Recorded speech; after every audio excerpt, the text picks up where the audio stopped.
Good morning, everyone. I wanted to give you a quick update on the press conference last night at 9:30. As you know, if you've been watching my videos or keeping up with Mamta Kafle's case, the police were at her home yesterday executing a search warrant. They blocked off her street. At one point, there were like 10 police vehicles there. They roped the whole thing off with crime scene tape. It seems like a really big deal. And the search, I'm sure, was a really big deal, and I hope they found, whatever they were hoping to find.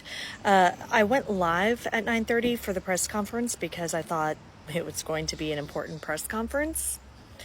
It turns out that the press conference was basically the equivalent of this meeting could have been an email. The police chief didn't really have anything to say, but he did kind of let some information loose at the end that I don't know if he meant to.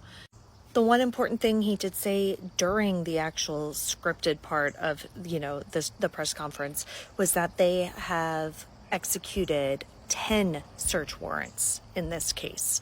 So this was just one of those 10. So they had 10 search warrants in this case, which is very good. And when he says search warrants, I know you're like 10, we've only seen them at the house once. I would like to say that police in the early days of the investigation were visiting the house. According to Naresh, her husband, were visiting the house multiple times per day. So we don't know if they were executing any search warrants during that period.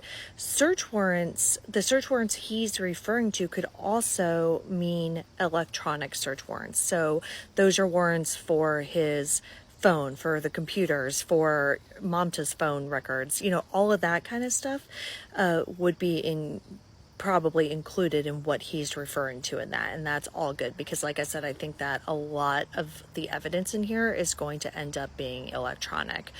The other thing that I think he slipped and said is that the husband, Naresh Bhatt, is a person of interest now, officially. That is the first time the police have called him a person of interest. And that's important. That's an important distinction for the police to make.